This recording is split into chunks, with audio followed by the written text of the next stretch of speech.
Well, I want to welcome everybody. Oops, let me get that message off my screen. Everybody to our first meeting of the year for the Coral Springs Coconut Creek Regional Chamber for Good. I have been invited to be the chair for this year, and I'm really excited to see what happens when we put this eclectic group of people together and brainstorm on behalf of for-profit and nonprofits and a unique networking experience. So welcome everybody. I'm Abby Mosier, and I'm the founder and executive director of Tomorrow's Rainbow.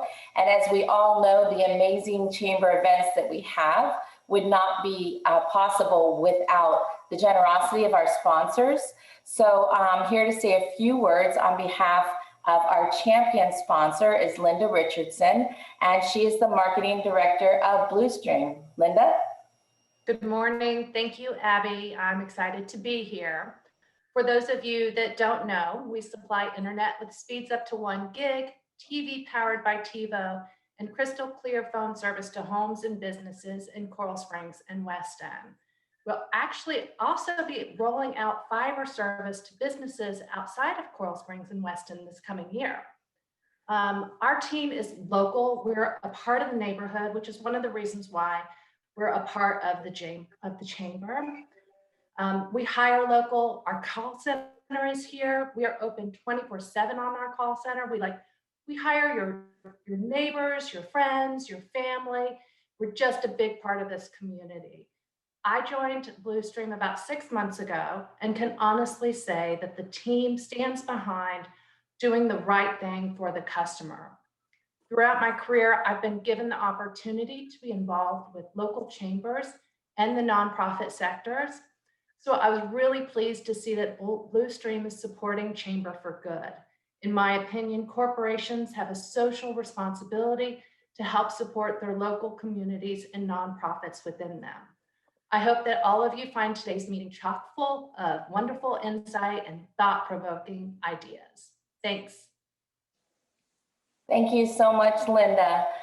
The Coral Springs Coconut Creek Regional Chamber advocate sponsors are the City of Coconut Creek and Cleveland Clinic. I'd like to welcome Wayne Toby, Director of Parks and Recreation, on behalf of the City of Coconut Creek. Wayne? Hello, thank you, Abby. Nice to see everybody. Good morning. I am the Director of Parks and Recreation for Coconut Creek, and I also have our senior planner here that oversees our senior center. She is a recreation programmer too, Joy Master Cola. We are together here, so she'll be here to answer some questions too. But I'm going to give you some insight as far as what our senior program is and what we're doing. The City of Coconut Creek offers a multitude of activities for the senior community. We're located at the South Community Center, which is located on the south end of the city. We offer social activities, fitness, games. We have discussion groups. We have potlucks that are, eateries for food. We have movies, guest lectures, book club, parties, field trips, and there's a lot of other things that the seniors do as well. Some of the field trips they attend are plays, zoos, museums. Each trip includes the bus transportation, and usually they range between $20 to $50, depending on where they go.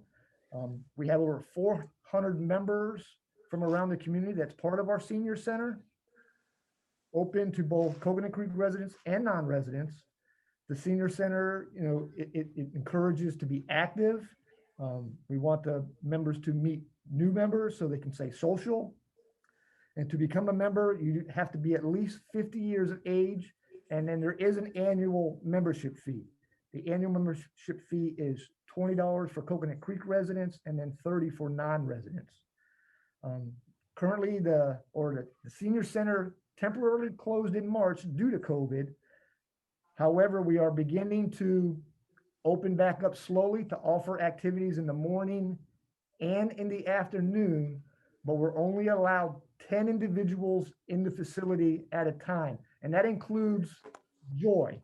So really, there's only 9 members. We're not getting a max of 9. We're getting anywhere from, 3 to 5 members, I would say, depending on what the activity is that Joy is doing with them. But we are sanitizing, cleaning the rooms. We have hand sanitizers available for them. So we're keeping it safe for our senior members, and it's giving them an outlet to get out from where they are, because they are cooped up and they do want to get out. So the ones that are coming are enjoying what Joy is providing for them. Joy also implemented a senior center call-in through our Everbridge, which is an assigned phone line, and it connects the seniors to be part of a program. And some of the things that are offered are a variety of activities, such as trivia competitions. They have topic discussions, and as well, like I said, they do socialize with each other. As we begin to reopen, we're hoping to, do more things with the seniors, but obviously we're taking it slow because it does mean a lot to us to stay safe. But that's our senior program. If anyone has any questions regarding the seniors, I have Joy here to ask answer any questions that you may have. But before I turn it over to her, I also want to say one other thing if I can. A lot of you are familiar with our Butterfly Festival. Unfortunately, this year we're not going to be able to do that because of COVID. But one thing that the city is doing is we're going to take the whole month of February and we're calling it Creek Palooza, which is going to be a variety of programs throughout the month. So every Friday and every Saturday for the month of February, we're going to do a small event. Our Friday night event's going to be a drive-in movie at our Butterfly lot that is just east of the Seminole Casino. That's going to be on Friday nights. We're going to allow we're allowed up to 400 vehicles to go in. We don't think we'll get that many, but 400 vehicles, and the first 250 vehicles that come in for the movie will get a free bag of popcorn. Our first movie is going to be Black Panther, which is on February 5th. And then for the Saturdays for the month of February, we are doing a Sunset concert series at Sable Pines Park. Now, we're only a limited 100 participants for this event. And what we're doing is we're going to have 30 squares sections throughout the park for groups up to 4 to be in those boxes, and each box is going to be spaced out 10 feet. Now, there is a pre-registration required for that, but there'll be a refundable fee that you'll get back. So in other words, so residents, it's a $25 fee that if you show up for the event, you'll check in and then you'll get a refund back, that $25. And for non-residents, it's $50. And once again, you show up, you'll get your $50 back. You won't get it then, you'll get it the following week or the week after. And the reason why we're putting a registration fee involved, because we're only limited to 100 spots. And we want those that are coming out to enjoy the concert. We don't want someone to take a spot, not show up, and prevent someone else from not showing up. But I just Thank you so much, Wayne. Now, I do need to stay on track, but I want to let everybody know that at the end of the meeting, there will also be opportunity to share additional events and things that everybody has going on. So I'm going to move on for now, but those additional events you'll be able to share as well at the end of the meeting, okay? All right, thank you. This is really exciting for me. I hope that Becky doesn't mind if I go off script the tiniest bit after the introduction of today's speaker. But first, let me do the introduction. I'd like to introduce today's featured speaker, Howard Dvorkin, who's been a resident of Parkland and Coral Springs area for 30 years. The motto that he lives by is no retreat, no surrender.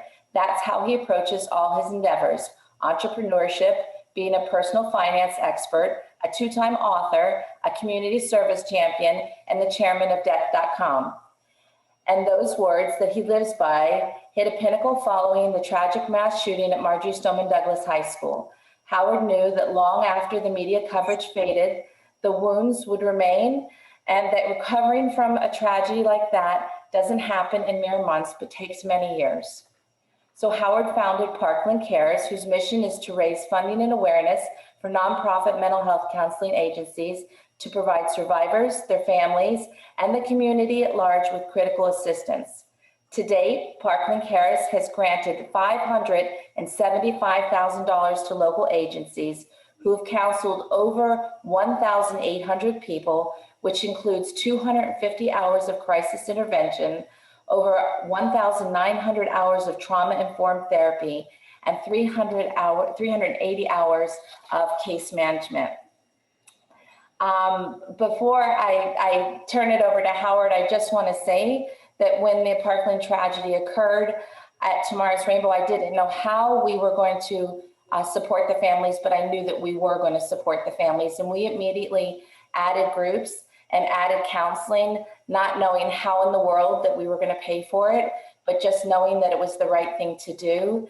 And then angels came to Tomorrow's Rainbow in the way of Howard and his amazing team of Christine and Stacy and everybody else that helps him out, and said, we're going to make this so that you're able to do this long term and do it right. And they have been so generous to Tomorrow's Rainbow.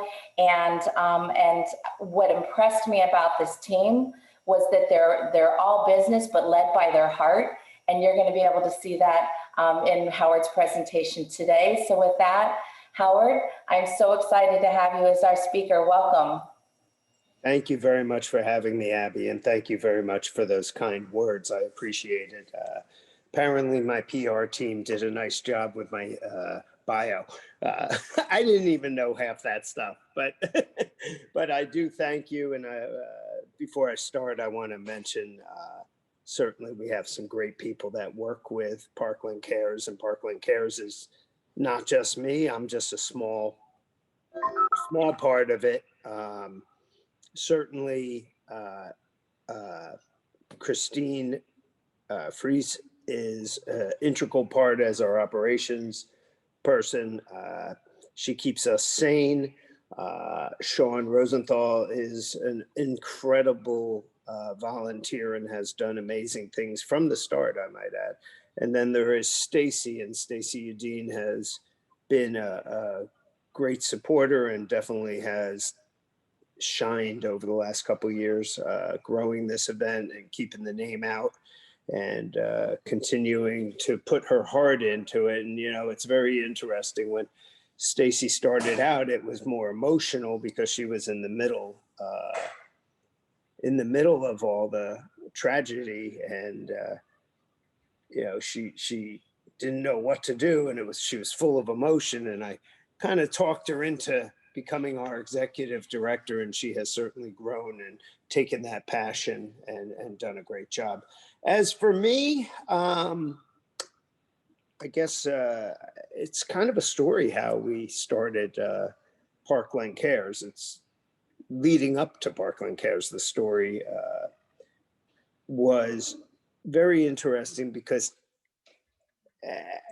you know, I grew up in New Jersey, and I had some family history with mental illness throughout the family. Some people say that I should be that I have issues, but we're not going to go there right now. But I will tell you that you know, all my life I've been around mental illness, so I know the dark sides of that, and I know the positive sides of that because I've seen people get help and meaningful help.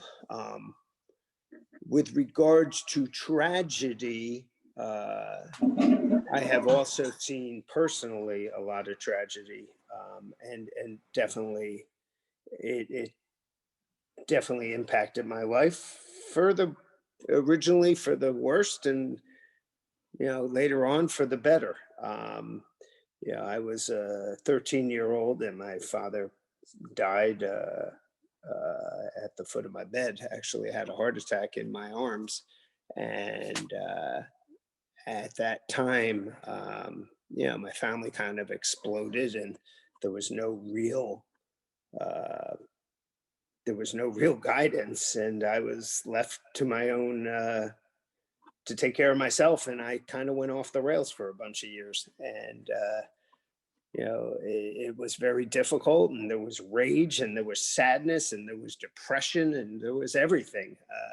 You know, and back then, you know, frankly, you know, counseling was not an option, and you know, we were in a small town in New Jersey, and you know, we were supposed to just shake it off, walk it off. I remember somebody telling me, a coach, and I'm not sure that was great advice, but I tried to walk it off, and I walked for years and struggled with that.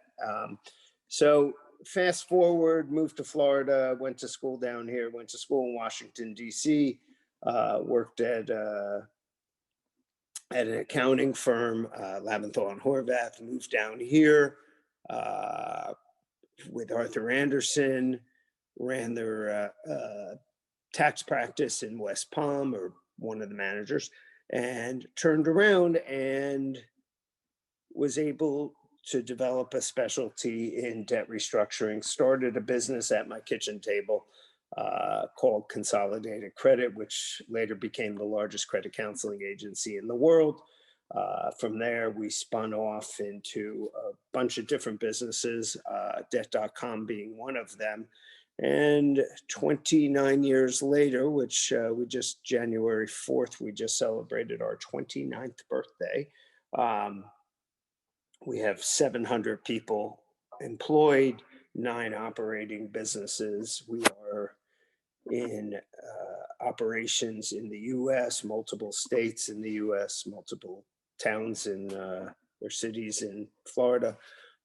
We have offices in Toronto, El Paso. We even have a call center down in Belize. And we have some technical stuff going on over in Minsk. So we're pretty diversified, but overall we have given part of our mission has always been to give back to the community, and frankly, we have given millions and millions of dollars back to the community in the form of charitable donations. With regards to what happened that day, February 4th, 14th, 19 or 20, 2018, sorry, it really hit home, literally hit home, because we were sitting around. It was Valentine's Day. I had my wife, beautiful wife Gwen, who's been with me. We've been married for 22 years, and my 2 kids, Carly and Scott, and one of our friends' daughters were missing, and we were just kind of mortified. And obviously, we thought the worst, and you know, nobody was really talking. We were all very sad, and you know, I was kind of tearing up. And I'm not an emotional guy, for those who know me, but I kind of knew what was going to happen to these kids, because it kind of happened to me, and I didn't have any help.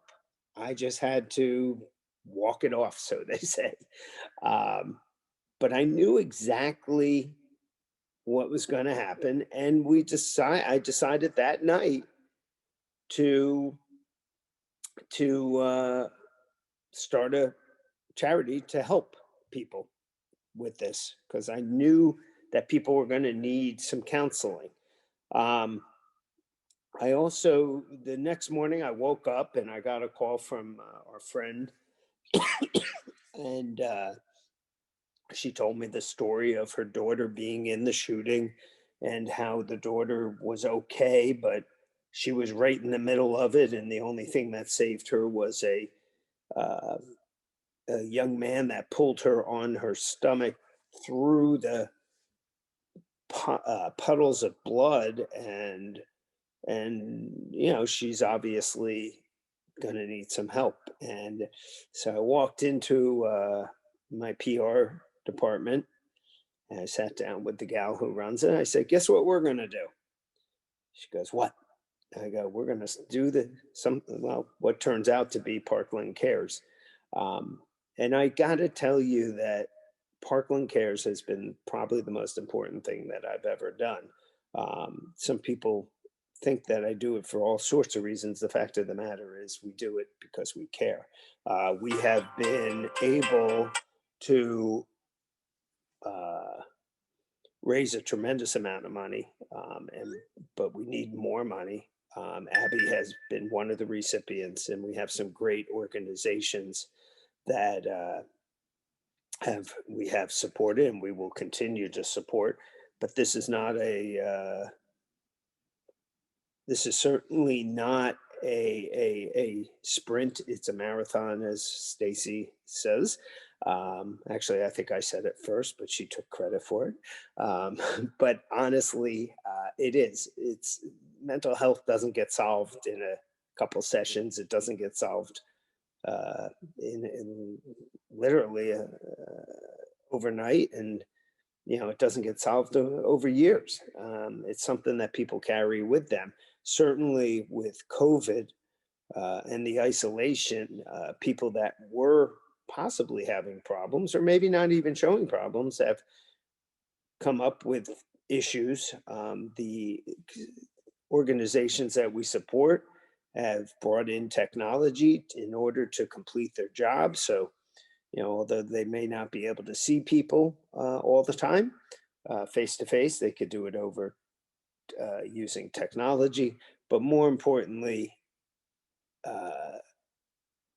we picked a charity, or we picked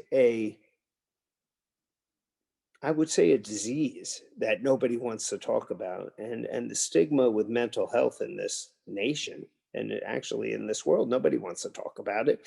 It's not sexy. It's not saving dogs. It's not saving kids, feeding kids or the homeless. And by the way, we still do all that stuff, but it is not a sexy charity. Nobody wants to talk about mental illness, but it's out there.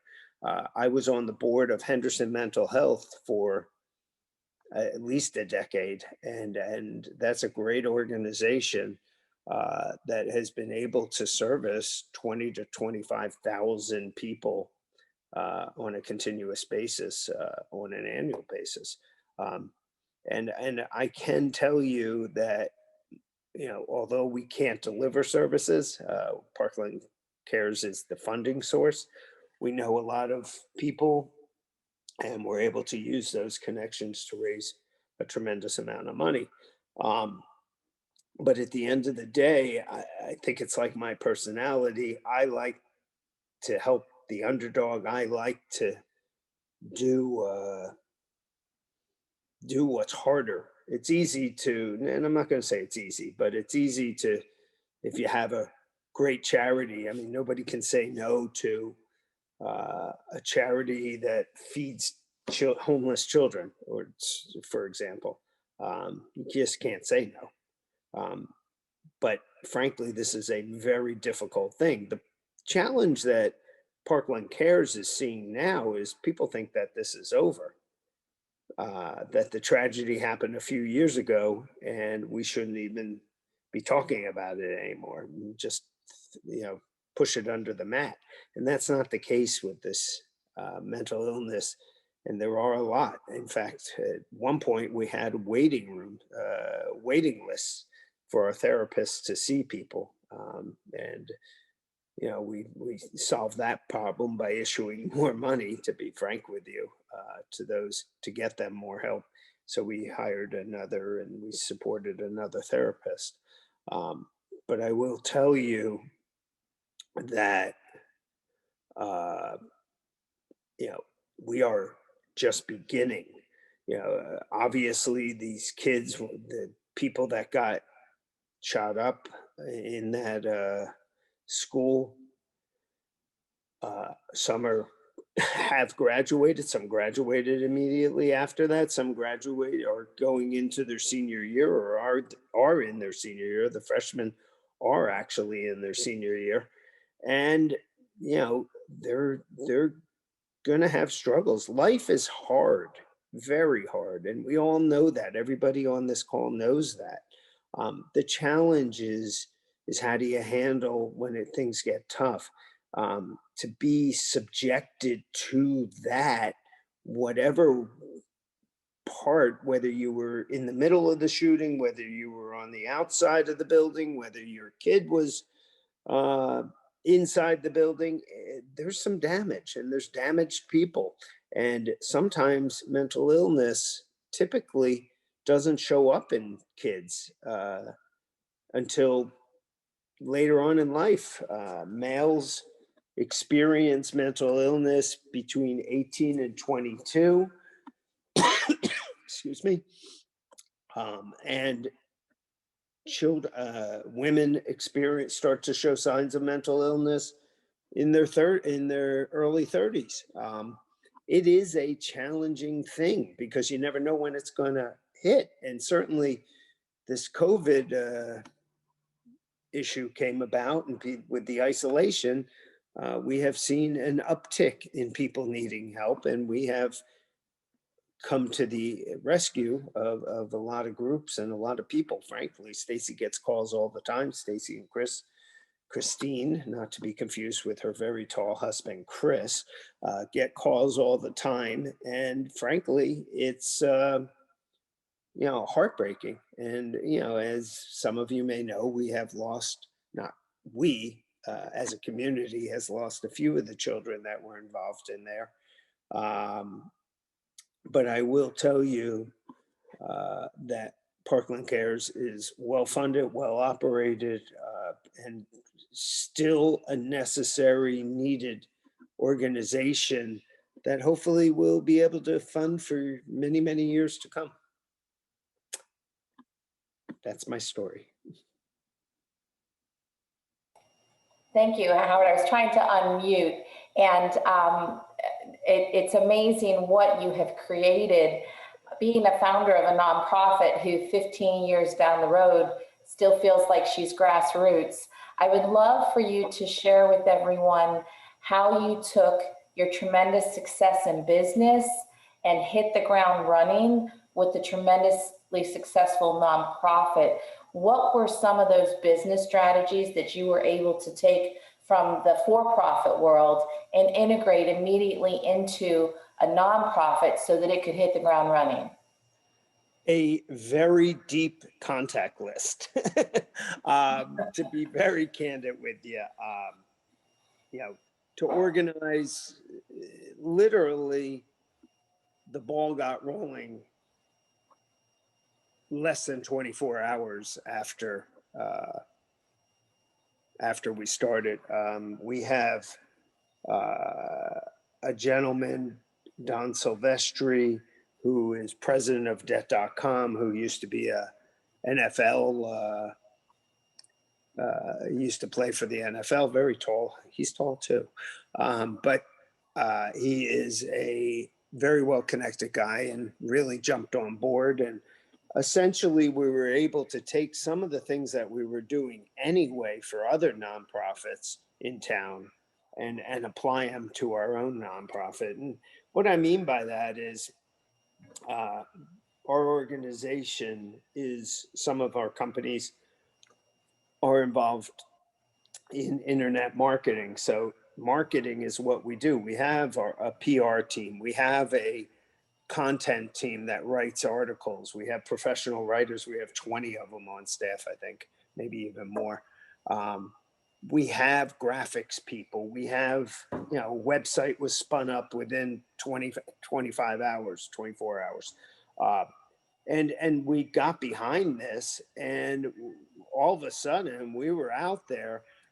Also, one of our businesses, which many of you know already, is Lifestyle Magazines, which is a series. We have 16 publications, and we were able to start placing ads and work with them to, and they donated the ads. My partner, Gary Press, donated all the space for those ads. But we did bring in a group. Actually, I'm staring at my living room of 20 to 25 very, very well-connected, philanthropically minded business owners. We put them together in my living room, and we came up with a strategy, and we have done tremendous things. Debbie Weissman has been an instrumental part of this group because she has run our wine and food event and over at Parkland Golf. And she's done a great job, and probably doesn't get as much recognition as she should. She has raised the very substantial portion of our funding. But there are people from all over the country. I mean, last week we got a check-in from a friend of mine who's a hedge fund manager for $5,000 right out of nowhere. I mean, I don't honestly know how he found us. But he knew it and he sent us a check. And so we got initially, I gotta be honest, initially people were horrified all over the country, and we got donations from all over the country. Now there were also there were a lot of groups doing what we were doing in this space, with different. Everybody had a different message. Everybody had a different message. You know, some wanted to take over, change the gun laws in the country. Some wanted to do lobbying, and some wanted school protection, and all worthwhile causes. But they were all kind of competing with one another, and they all got drowned out. And none of them were as organized as us, where we were able, within 24 hours, you know, we have uh, a full-fledged PR group led by April Lewis, who's tremendous, who has worked with me for 22 years. We had a PR group writing content and building websites and getting our message out. We had internet advertising, Facebook advertising, websites. We had advertisements in the magazines that we own. We had Stacy out there knocking on doors, shaking hands and giving hugs, and it was a team effort. I would love to say that I'm incredibly brilliant and I did this all by myself, but honestly, I just put the pieces of the puzzle together and they just ran with it. And truthfully, our hearts were into it. I mean, there is no personal gain out of this. And frankly, you know, as I said earlier, that we traditionally, I mean, we have given away millions and millions of dollars into this community and into organizations that we believe in as a family and as a company. So this was easy, and we get to control it, and we know that, you know, where the dollars are going. And frankly, you know, the first year, debt.com subsidized all the expenses, every dime. I think we donated in kind somewhere around $500,000 the first year, and it went down a little the second year, and now we're trying to let the baby walk on its own and do its own thing. And it's amazing to see the support and the help. And you know, I might want to say, you know, it's a very sad and tragic event that happened. And when I initially talked to Stacy, because I thought I couldn't think of anybody better than her to be the face of this organization, um, because she was so well connected. She was so passionate, but she was also sad. She's like, I don't think I could do this. This is so sad. And I believe she went to 16 out of the 17 funerals, if I'm not mistaken. Maybe she went to all of them. And certainly she was having a tough time psychologically. Um, but I will tell you that she's like, I don't think I could do this. This is so sad. I said, well, why does it have to be sad? Why can't it be a good thing and more happy and not happy that this happened? I'm not talking about that, but more importantly, why do we have to dwell on the sadness? It's terrible. We all know that. And frankly, if you dwell on the sadness, you're not going to get people's attention. But you know, you need to take a positive attitude, and instead of dwelling on this stuff, we try to make our events, when we were having events, that is, uh, exciting and fun. I mean, we've done some incredibly creative things. Of course, the message is there: help these kids, these families that are suffering. And it's really families. It's not only the children that were immediately involved in that. It's also their families. I mean, some of these people have lost children, or have had children injured in the event, um, and frankly, we know it's a bad thing. We know what happened. We all know what happened. It made world news. You know, when I walk around and tell people outside of Florida that I'm from Parkland, they're like, oh. Um, but the fact of the matter is you have to put a positive face on it and you know, try to go through and make the best of it you can. And I'm not saying we're sitting there, you know, cheering and having fun, but you know, we try to have interesting events and events that people want to come to. I know that we had some events at my house early on, which I'm sure Stacy's gonna hit me up this and once it opens up. To have more events, but we had we had a paella guy, and then we had, you know, other, you know, with probably 150 people floating around here. We had some fun events. And the message got through and, you know, but some of these parents that lost their children was, you know, they're still hurting. They're still sad. It's so sad. They're angry. They're sad. Some of the parents obviously uh, thought that why are we doing this? We're taking uh, funding away from their charities, which was kind of a weird thing that happened more than once.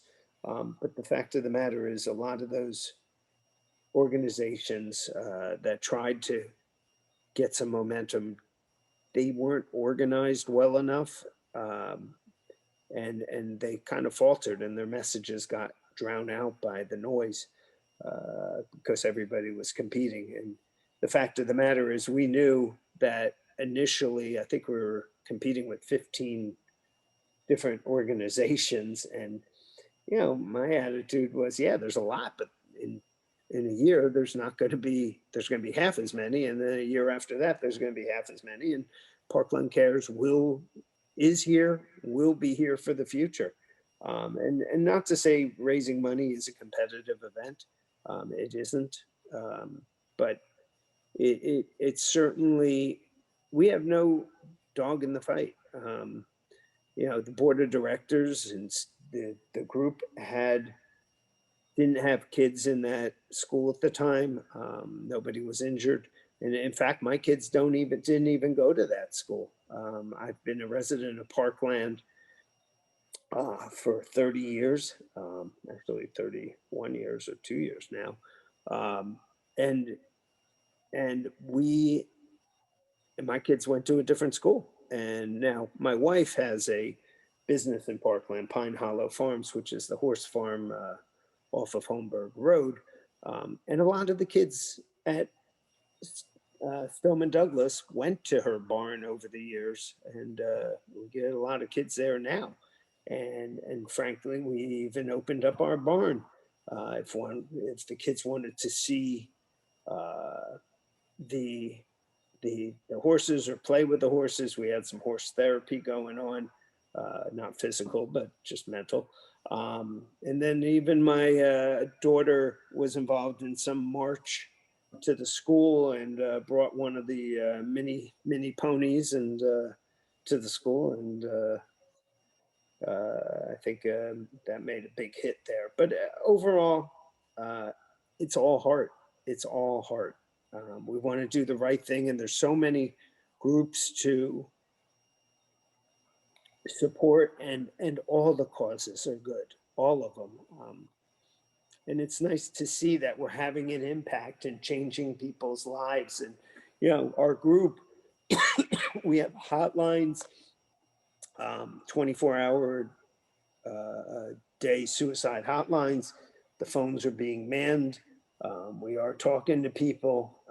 We are getting calls for therapy, where to go, what to do. And, you know, we know enough to be dangerous about the mind, but we don't know everything. And frankly, you know, there's so little we know about the human mind, even after centuries of examining it. It's a very tricky subject, and as I said earlier, nothing gets done quick when you're dealing with mental illness. It just doesn't. You don't snap your fingers or take a pill, and it's all gone. just doesn't happen like that. They need years and years of therapy, and it's reoccurring, which is sad. So, Well, thank you. So I know that we probably have time for a question. I just want to, those three key things that you said that really made you able to hit the ground running and then have the longevity, which is that takeaway from that for-profit business. One was that contact list, and that having that large contact list was essential. Two was, it sounds like you invested a lot in marketing. And three, just being really organized and strategic from the beginning. I'd like to see if anybody has any questions for you. We have like a minute or two for questions. Does anybody have a question for Howard? And we might have to take off of the full screen in order for me to see.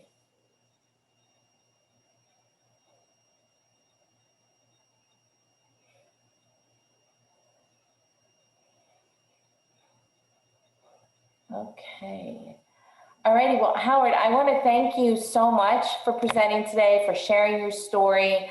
I think that that it's amazing how you were so quickly able to transfer that for-profit success into the nonprofit arena, and I think that it really shows the tenacity and heart that you have. And I thank you so much for sharing it with the rest of us. thank you. And Abby, I want to say thank you for everything you do. You know, you're a recipient of Parkland Cares for a bunch of years, and hopefully a bunch of years forward. So thank you for everything you do for the community. And thank you all for listening. Thank you so much. I just have a few announcements. The next meeting for the Chamber for Good will be on April 15th from 9 to 10. We'll be sharing the best kept secrets submitted by the industry's most knowledgeable experts, and that's you. Be on the lookout for a survey that'll go out shortly where we'll ask you to submit the best kept secrets that you have managed to come across that you believe could help your peers. We'll compile a list of the best kept secrets and invite you to present during our April 15th meeting. So at this time, I'd just like to open the floor to any members of the Chamber for Good that have announcements. Let us know of your current needs, fundraisers, events, happy announcements that you'd like to make. We're here to support our nonprofit community, and so we want to hear from you and what we can do to support you. Does anybody have any announcements? And Becky, if you'll take the highlight off, or did you do that already? I believe it was done. Abby, There we go. Yes, Stacy. I just want to add one thing.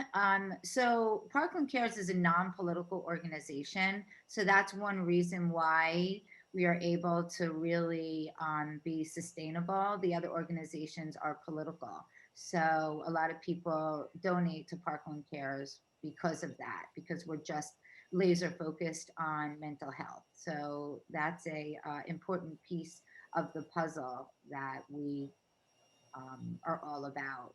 So just kind of out in the community and helping people rather than focusing on gun violence or anything specific due to political.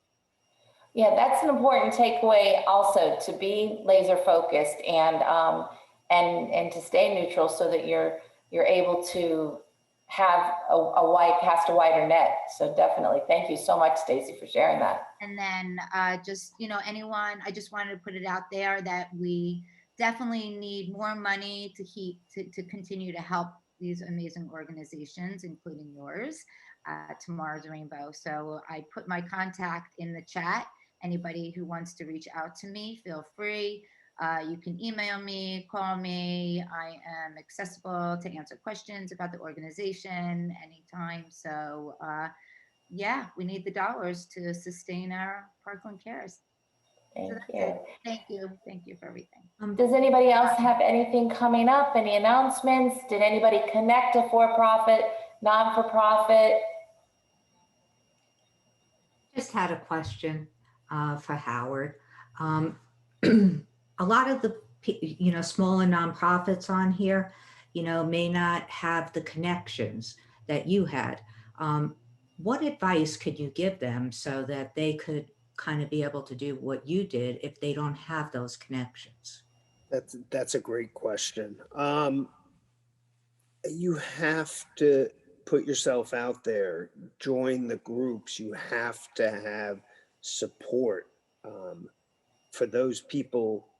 You know, you bring in an advisory council who has connections, and even if they're not the right people or they're not writing checks to your group, maybe they know 10 people that can write checks. And, you know, don't be afraid. More importantly, don't be afraid to ask for help and ask, frankly, for money. You know, I will tell you, I put my, you know, debt.com definitely put its money where its mouth was.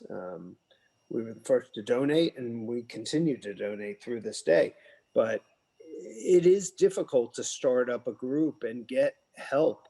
I know I've been around a lot of groups, startup, and all the charities are worthwhile, but you just got to surround yourself. It's your board of directors that really makes the difference. If you have people that, you know, they're good people, but they don't know anybody, or maybe they you know, they want to help. I mean, bring them in, but there are certain people that you want to target that know other people or themselves, that they can write a big check. And frankly, our initial advisory board was able to write large checks initially. And you maintain that, and you know, every one of them was either able to write a check, and most wrote a check but had their friends write checks too. In fact, one fella, Steve Sadika, had a charity event at his house, and he would bring me there and Stacy, and we would raise money at his house. One guy, I gave a little chat, and frankly, one guy gave us $5,000, ran across the street, got his checkbook, and gave me a check for $5,000. So it's really a wonderful thing, but you got to do it smart. And a lot of people may not be as passionate as you about the mission of the organization. So you have to do it smart. You have to have the right people. You have to also have the right resources around you. Luckily, we had the right resources, and that's how we were able to grow this organization. But you know, it's interesting. We're going to have to reinvent ourselves because, as I said, people think that the mission is done, and it's not done. It's actually far from done. We are busy as ever, and frankly, even more busy because of the pandemic. Very good. Well, everyone, I want to thank you so much for joining us today. I want to thank Howard and Stacy and Christine from Parkland Cares, and we'll be looking forward to all of those best kept secrets for the next meeting. Thank you guys so much, and have a wonderful rest of your day. Thank you, guys.